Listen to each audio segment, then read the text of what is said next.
Welcome to Long Island Fed News with John Durso and Roger Clayman, a monthly podcast of the Long Island Federation of Labor, AFL-CIO. I'm your host, John Durso, here with my partner, Roger Clayman. So, Roger, we're back to our local elections. You know, we've been focused on elections across the country that affect our members, but now it's time to look at our local elections right here on Long Island, and they are so important to every single thing that we do. You know, they say for years about your local elections really affect the lives of our members more than any other election. You know, people are always focused on presidential elections, congressional elections, but our town and county and legislative elections right here in our areas are critical. So, you've been a member of the laborers union for almost many years. 50 years almost. Right. So, talk to us. Talk to our audience about that. Well, I get started off in the local union in Columbus, Ohio, Local 423, and after being here for a while, I'm not working. I'm not taking anybody's job here. Steve Flanagan would like to put me to work, but I won't. We're trying to build things that are good. That's right. We want productivity. But I get the journal from Local 66, because I'm a member now of Local 66. I transferred over, and I read it very carefully, and this is what they say. All politics is local. At the end of the day, development is designed, zoned, and approved at the town and county level. The individuals we help elect on November 2nd will determine whether we build projects safely with skilled union labor and strong wages, or an exploited, underpaid, non-union workforce. So, John, I'm sure that's being said in every local in one way or another, but I thought that was pretty powerful. Oh, it was excellent. Yeah, it really is. It's an excellent way of putting things together. I mean, it really directly hits the impact upon our members. And whether you're a construction worker or a retail worker like I was for so many years, I mean, I joined my union in January of 1971. So that is 50 years. Of course, I was a mere child.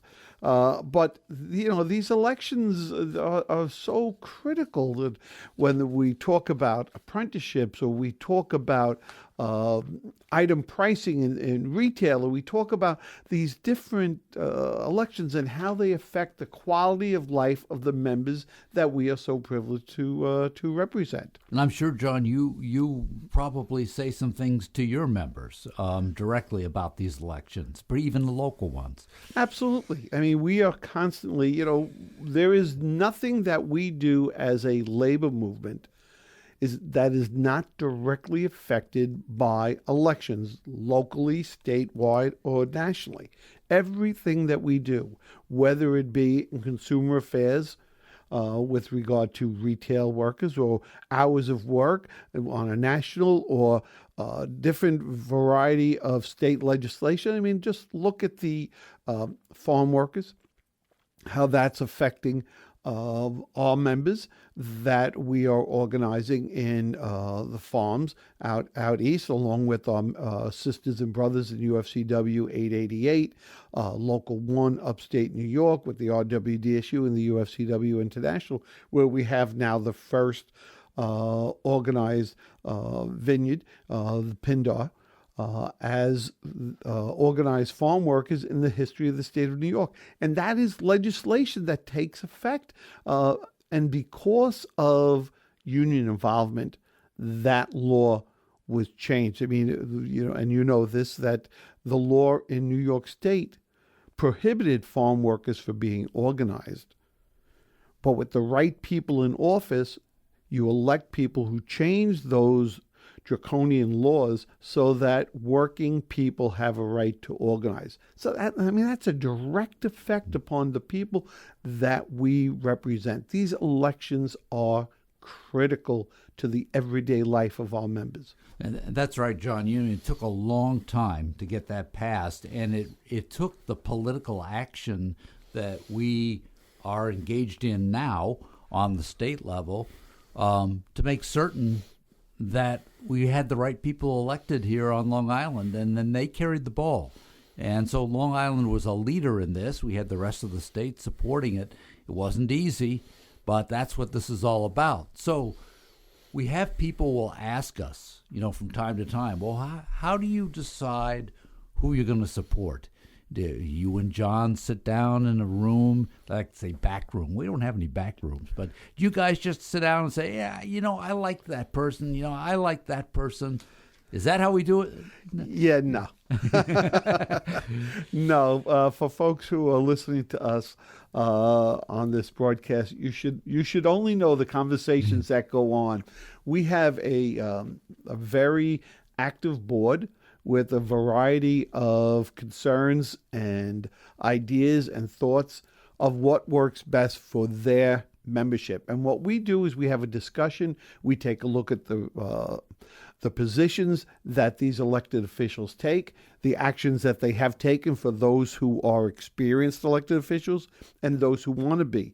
And then there is an interview process where we ask them the tough questions on how they feel about unionization, apprenticeship, about prevailing wage, about health and safety, all of the things that affect the quality of life of our members. And then we gather all that information and we have a robust discussion on who we're going to support. And like in any democratically run organization, majority rules. And that is how we then put our collective strength behind those candidates that our board says is the right person or persons for the labor movement here on Long Island. And John, here are some of the questions we specifically asked the candidates this year. We ask them similar every year, but this is what we were asking. Will you treat public employees who work for our town and county government with respect?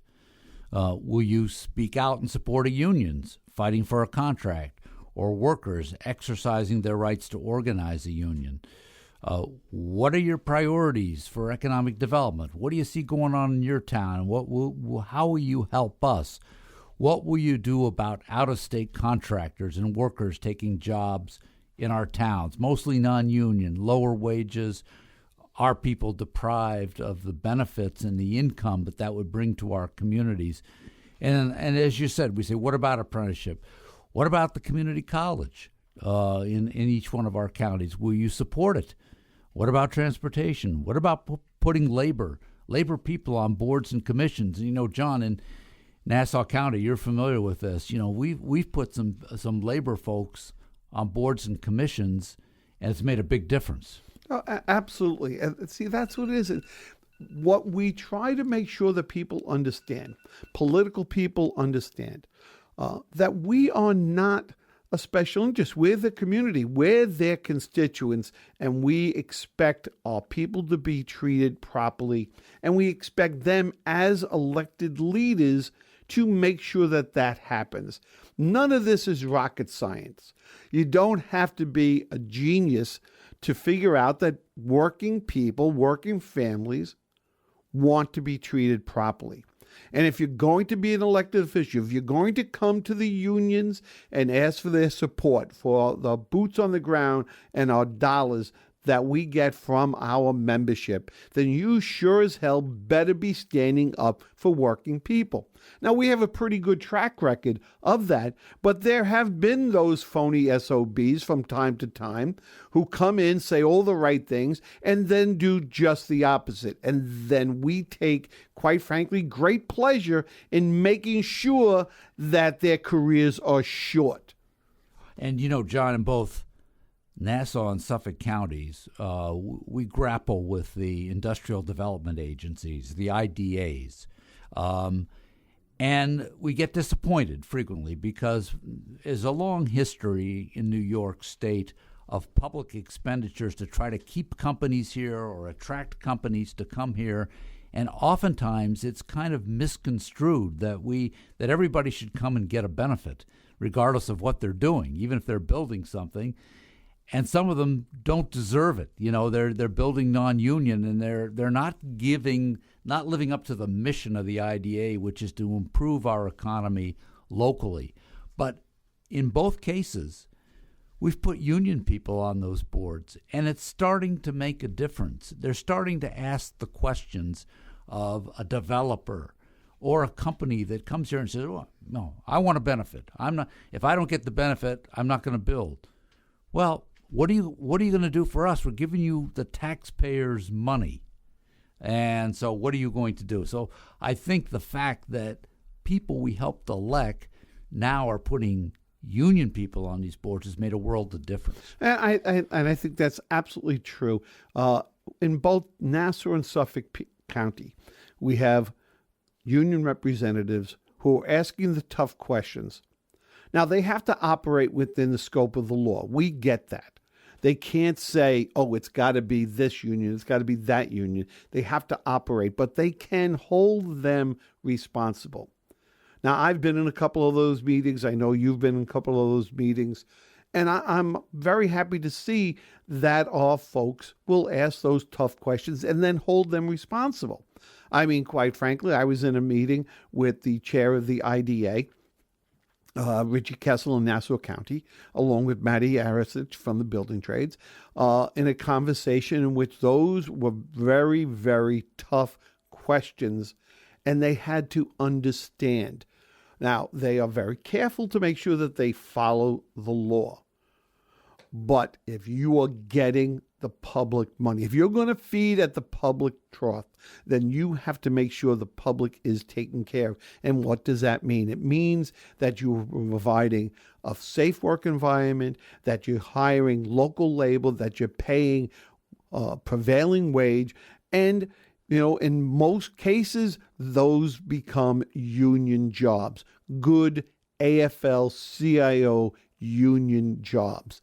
And where they're not, those things have to be addressed because we want a level playing field. We're not looking for the advantage. We're looking for a level playing field that our people have every opportunity and not closed out. We don't need, with all due respect to people who live in Georgia and Alabama and North Carolina and Texas. They're wonderful places, and if they would choose to live there, God bless them. But we live here on Long Island, and we want Long Island's building Long Island and building the community and putting that money back into the community, back into our schools, back into our local economy, and we expect and demand that the IDAs and every other builder that comes in here hire our local workers. And I want to go back for a minute to the process that we go through to get to that point that you're describing so well. We talked about the process. We interview all of the candidates, and that's well over 100, I think, this year, because every town, 2 legislatures, we have district attorneys, and so, there's 2 candidates for each office. That's a lot. Sometimes more. Sometimes more. And we invite them in, and, John, I think the success of this program is spoken for by these candidates. They want to come and talk to us. They want our endorsement. They know it makes a difference. And we consider them very carefully. We interview them for half an hour. At the end of it all, we go through every single race. And if a candidate doesn't get 2/3 of the vote from our political committee, it doesn't go forward. And then it has to go to our executive board after that. And they've got to get 2/3. So I think the idea is we want consensus in our labor movement. Even though our unions come from different places, our different sectors have different key concerns, we want everybody to think about how does this affect the labor movement generally and our communities. And, I think that's a really good point, and I don't mean to belabor it, but I think it's really important. And there'll be the occasional candidate who doesn't come. or they forgot to come, or they forgot to call, or you know how I am. You know I'm always with the unions. Well, that's not how it works. You have to come and you have to present yourself to our board and speak about it. But what happens is, and each one of our locals has their own autonomy, and they have issues that affect them in particular. But when you see this process, let me give you an example. The teachers union has issues.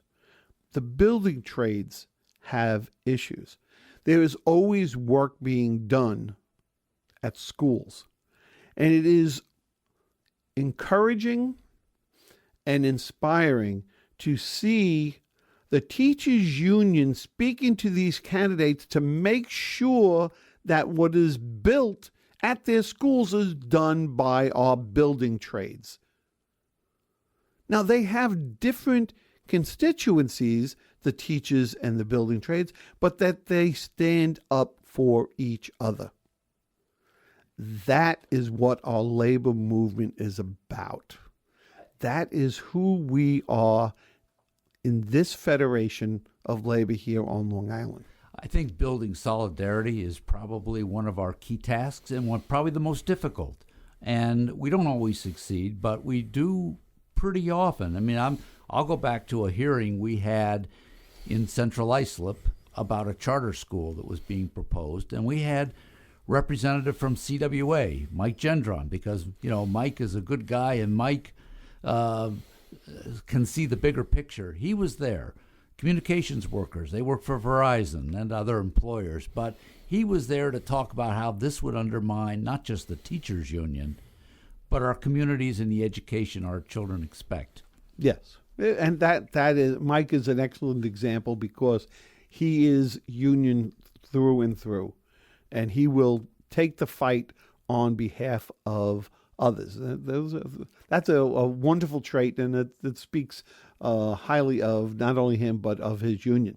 But let's talk about some of our races coming up, Raj. Let's talk about, in just as an example, in Nassau County, we have Laura Curran, who is running for county executive, who was handed a bag of warm manure when she walked in.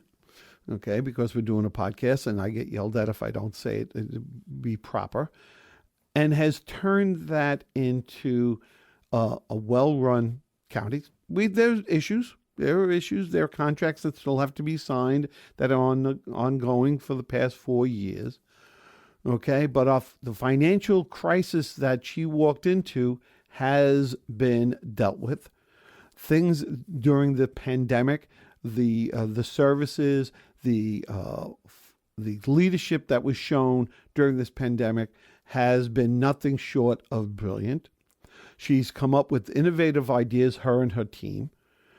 But we offered an interview to her opponent, and there was a deep discussion, and Laura has become the endorsed candidate, and we are working as an organization for her election. And that was done after a lively conversation with our affiliates, and that was how the vote went. And we then react to that as an organization. I think Laura showed us a lot of guts and a lot of determination when she took on this job. We knew that the tax structure in Nassau County needed to be fixed for years and years. The property tax system was horrible. And the Republican game plan for years and years is kick the can down the road, but don't ever do anything that might raise somebody's taxes because that reflects poorly on us. But actually, by doing nothing, they did raise some people's taxes. And so Laura took the initiative to say, we need to reassess the values of property once and for all in Nassau County and make certain that there's a system that we adhere to. Now, it's going to take a little bit of time, but it took some guts to do that because you're going to see some rising values on people's homes when they're finally assessed at the real market value. So they're going to pay a little bit more. But in the end, I think what you want is a fair system. Absolutely, and she has shown that very much like our new governor, she has a backbone of steel and is willing to make those tough decisions. And one of the things that I greatly admire about Laura is she's always pleasant to everyone. She's not nasty. She doesn't read the headlines and react to that. But she's thoughtful in her reactions and in her the way she conducts herself. She doesn't shoot from the hip.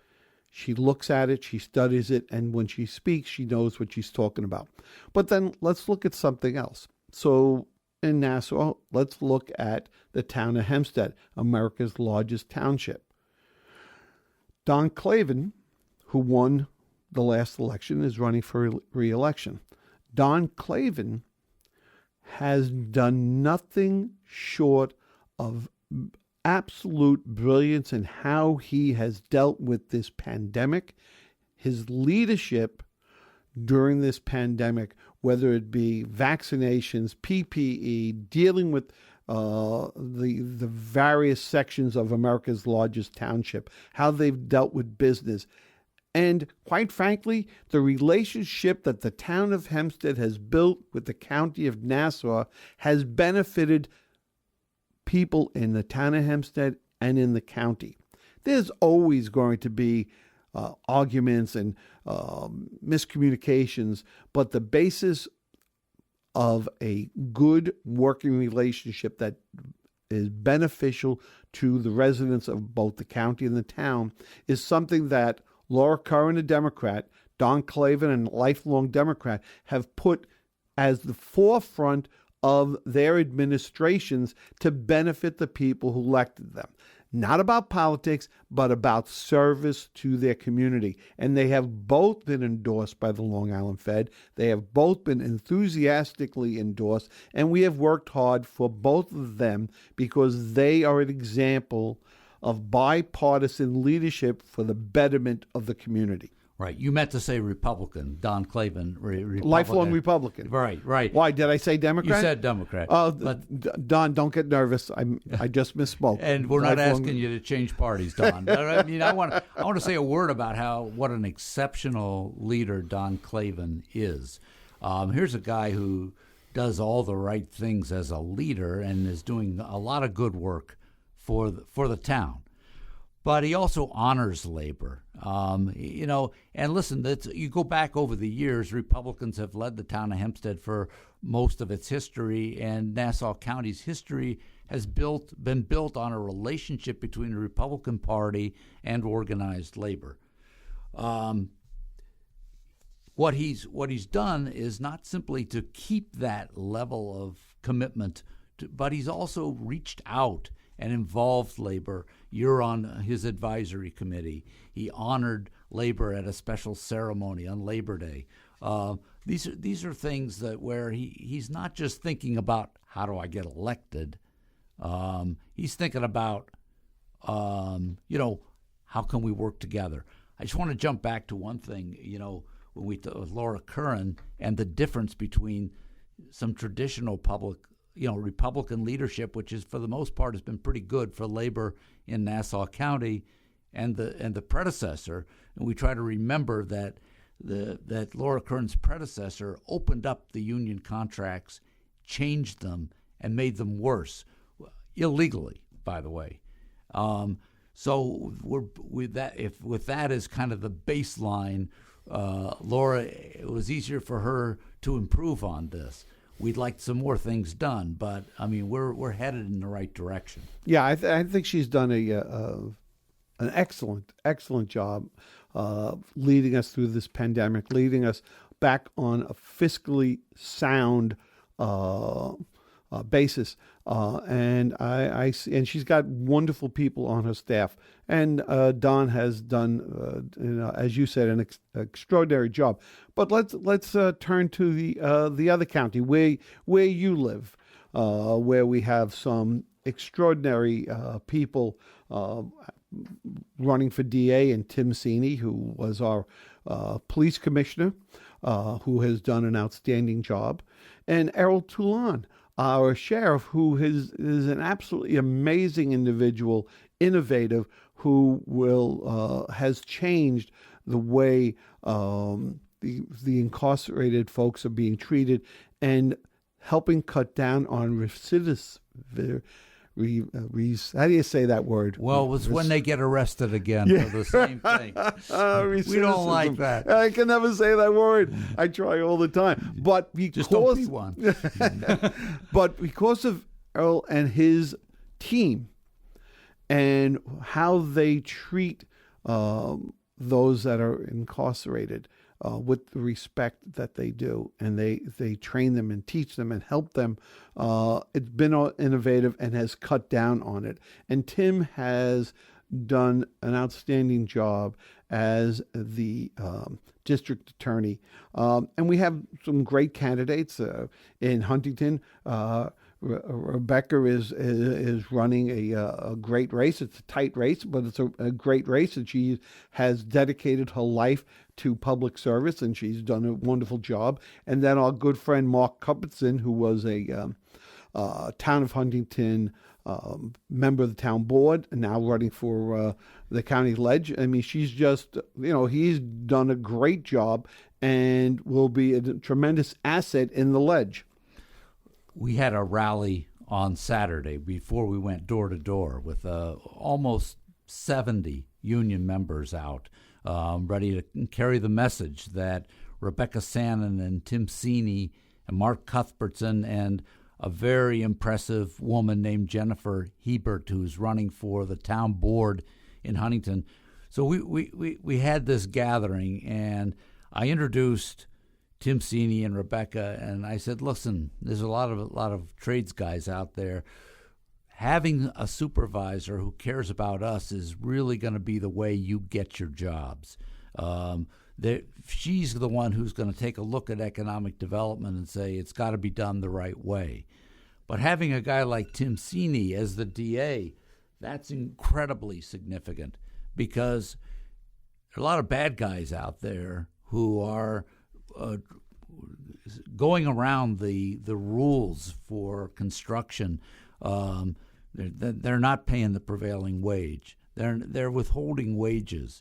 They're not putting in their certified payrolls. All these things you need good local leadership, and you need a district attorney who will stop people from cheating.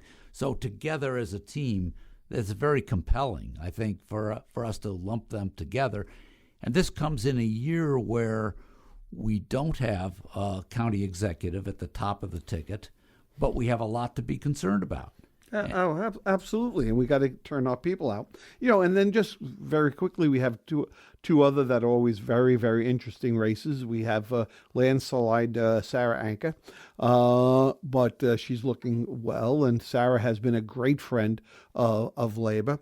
And then one of our own, Kevin McCaffrey, who is a leader of the labor movement, Suffolk County legislator, president of Teamster Local 707, a great friend of labor. And here again, we're looking at, this is not a partisan, these are bipartisan. One's a Democrat, one's a Republican, and that's who we are supporting. So, Rod, just very quickly, before we take our break, we have a number of labor people that are running and rerunning. Maybe we should share that with our folks.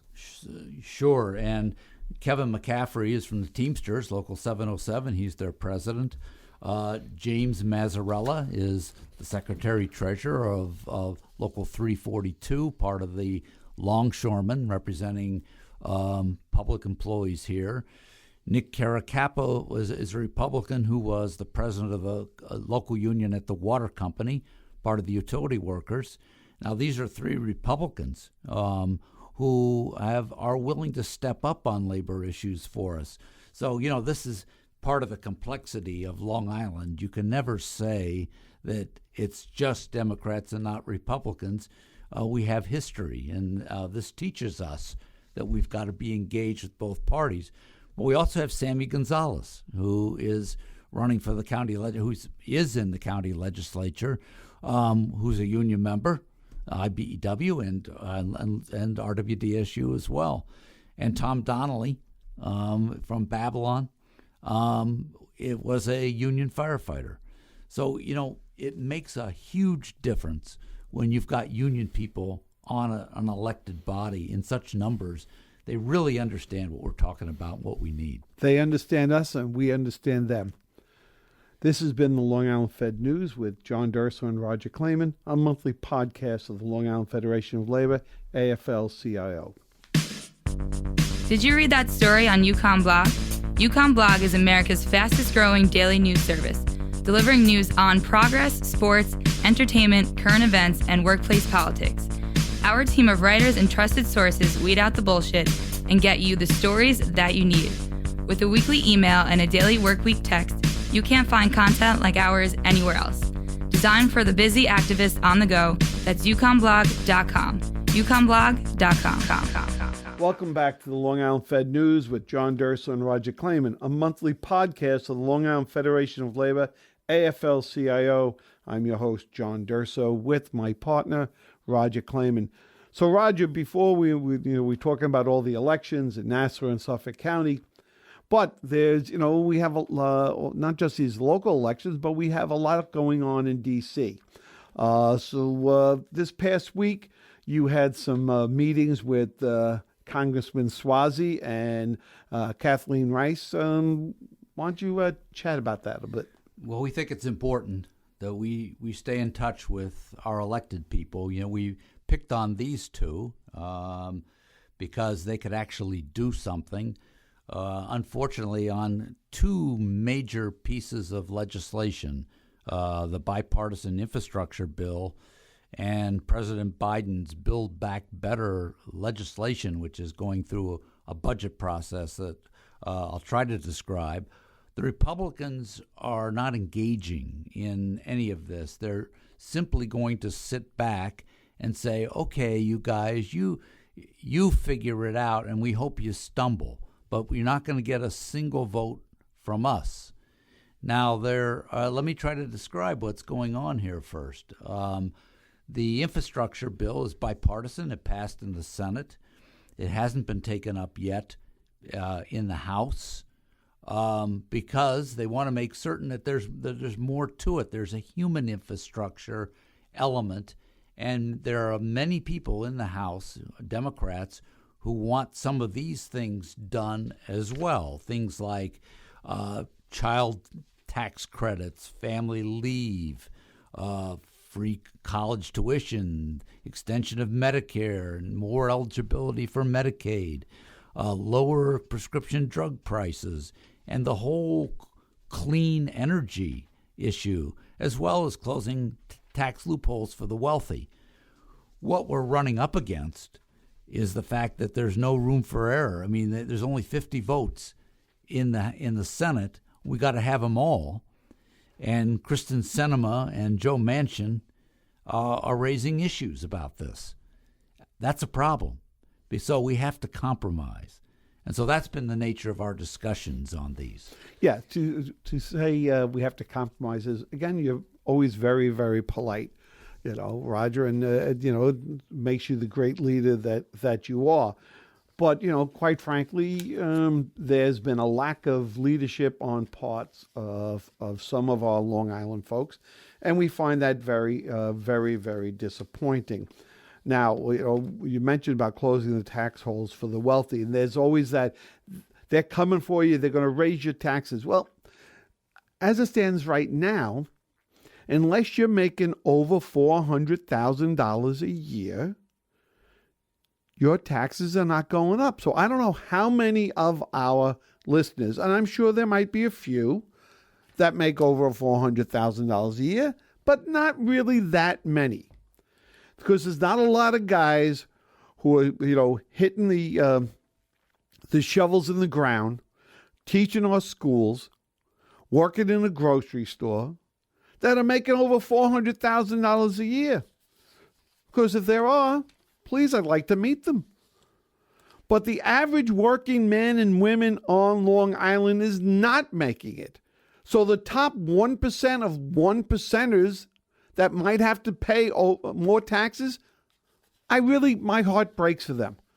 Really. I mean, what are we going to do? Hold a fundraiser so they can pay their goddamn taxes? But in the meantime, your taxes are going up, my taxes are going up, and I have no objection to paying taxes. But I sure as hell object to when they don't pay their fair share of the taxes. Well, there was no big outcry when we put a $2.7 trillion deficit in place for our country by giving tax breaks to the wealthy, under President Trump. And now we're saying, listen, there's been a long-term debt to America's working people and their families and our communities because Congress, over a period of 30 or 40 years, has failed to act to meet the infrastructure requirements that we have in order to be competitive in the world. And at the same time, we realize that our families have fallen further behind. People are falling into poverty. People aren't going back to work post-COVID because they can't take care of their children. So this idea of child care is essential. Absolutely. I mean, it's a basic right. And, our old friend Steve Israel, Congressman Steve Israel, 16 years in Congress, always a great spokesman, not just for us locally here, but nationally, spoke about infrastructure from day one. He would warn us about what is happening, and we tried to get monies into the work projects to get this infrastructure done. And, the fact that the Republicans in the Senate refused to sign off on the debt ceiling, I find it not only disheartening, but laughable because it's their debt. It's not Biden's debt. It's their debt under Trump. And, you talk about the taxes. If you notice the tax break, the Trump talked about the tax break for working Americans. Well, those sunset. There was a sunset put in place so that all of those tax breaks went away at the beginning of 21, with the exception of Trump's friends and 1%ers. Their tax breaks continued, but the average working men and women in this country, their tax breaks went away. So once again, they gave us a bag of shit that they expected us to swallow and believe because they took care of their own, but they didn't take care of the working men and women here. And I got to tell you something. The two guys on the East End in Congress, Zeldin and Garbarino, where are they in helping us? Zeldin votes against everything. If it's if it's attached to any kind of Democratic thing or anything that goes for that will help Biden, Zeldin votes against. He's an automatic, but he did vote, for a favor for Trump. He was obviously he's one of Trump's biggest supporters, and that's his right. That's his right. But what about your constituents? What about the people here in Long Island? Andy Garbarino. Now, Garbarino's a first-term congressperson. He took over for Peter King, and we had plenty of fights with Peter, but Peter fought for Long Island. Peter was always a guy we could count on to fight for Long Island, for our region. Now, Andy, when he was in the assembly, understood Long Island, understood labor, understood those. He was a good guy. We could have the conversations with him about it. I'm not seeing that.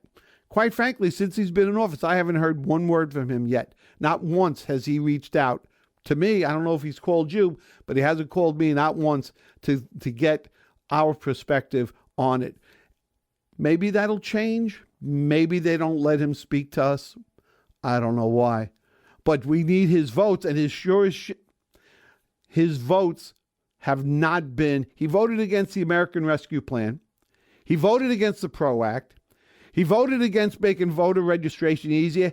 And for the life of me, I cannot believe that Garbarino voted against the John Lewis Voting Rights Act. How the hell do you vote against that? All right. So maybe he's getting his feet wet. Maybe he'll come around to be the same bipartisan congressperson he can be that when he was in the assembly. But right now, I'm not holding out a lot of hope. And that's disappointing. I mean, it shows what's become of the Republican Party. And we don't say this too often, but this shows why you can't send a Republican to Congress. I mean, Garbarino had a very moderate and constructive voting record in the state assembly. Now, I realize that when you're in a minority, that's not that difficult to do. But nevertheless, here was an open-minded guy that you could talk to. Now you ticked off the things that he voted against. These are, we're recovering from a pandemic, and he votes against assistance to get America back on its feet again. I mean, where do you go from there? I mean, as far as the PRO Act goes, I mean, that's their party discipline, nothing to help labor. So our expectations were quite small. But let's look at these two characters in the U.S. Senate, Sinema and Manchin. Manchin is okay with raising some taxes to pay for it. He just doesn't want to support what we would be paying for, which is to build a green economy and do something about climate change, because he's got his money tied up in coal, and there are not that many coal jobs left in West Virginia, by the way. I mean, most of them are gone away, and they have tremendous environmental problems that were created by the strip mining that the coal industry did and abandoned the property. So when climate change produces these huge rains, it just washes away the soil and brings waste into people's homes. I mean, this is horrible. Now, on the other hand, Sinema doesn't want to tax any of the corporations, anything. I mean, she used to be a lefty radical, and now she's in the corporations' pockets. So, her thing is, maybe she would support some of these projects, but she doesn't want to pay for it. So I put in our packet for our board meeting today an article from Paul Krugman that everybody should read last Friday, where he points out that, number one, he says, let's stop calling some of the Democrats and some of the others who are really on the corporations' pot. Let's stop calling them moderates. Let's call them what they are. They're pro-corporate. And what he says is, all right, you won't pay for the taxes. We should just go ahead and borrow the money, which the Republicans never had a problem doing themselves for the tax breaks. And with the low interest rates that we have, it only costs like $30 billion a year. So, there's all the arguments are there, and we're very close to having an agreement. Well, thank God we are getting closer, and it is critical. You expect to have a discussion. You expect to have people looking at things and asking questions. That's what makes things better. But if we don't pass these bills, if we do not pass the Build Back Better bills, we don't pass some of these bills, we're lost. This country will be lost. Look, 2022 is right around the corner. If we want to see Congress flip, nothing will get done. The Republicans are not going to lift a hand to help Biden's program, which is about putting people back to work, being prepared for the next pandemic, being prepared for our economy to get stronger again, to put people to work with infrastructure, college, apprenticeships, all of the things that we have wanted, climate change, all of the things for years that we have been complaining about that we want done. Now we have Congress, the Senate, and the White House. And if we still can't anything pass, then you know what? We're our own friggin' worst enemies. It's like a goddamn circular firing squad. If we don't get our act together, we're going to wind up being on the outside looking in. And all of these congressional folks on the Democratic side, we respect their ideas, whether in the Congress or Senate. But in the end, we have to get something done. You can't be bitching about it and then not getting it done. We need to get it done, and we need to get it done now, not tomorrow. Because if we do not do this, there will be no tomorrow. There will not be a next election, because we'll be in the wilderness of getting things done all over again. Let's say a word about Tom Suozzi to begin with. I mean, he's been carrying the ball for Long Island by himself. He's actually done an outstanding job. That's right. And when he met with us, here's the first thing he said: I am pro-labor on steroids. And that's his lens. He says we need a progressive agenda, but it's got to be looked at through the lens of labor. That's what we want to hear. And then he talks about the child tax credit. He says, listen, if they means test it, they means test it. I'd like it to be available to everybody. But what we have to do is we have to make certain that we've got something that will pass. That's practical. It's supportive. This is why we love Tom. You know, he's a character. Well, he's a character, all right. He's done a great job in Congress. I appreciate all the work that he has done. I appreciate the fact that he talks labor. He talks it all the time. We just on energy, Win Energy, you just had a session where Tom moderated it. I'm listening to it, and I was just taken aback by how well he did, how he talked about our issues, and you could tell he believes it in his soul. I've been very proud of him. I think he's done a great job as a congressman, and I look forward to him continuing the work, because he's become a real leader in Congress and on the island. And we're trying to bring Kathleen Rice into this club here of those who can be supportive of Long Island. And I think that for the most part, she agrees on most of these issues. We had a disagreement with her about whether we should negotiate prescription drug prices. And that's essential for us, and she's against it.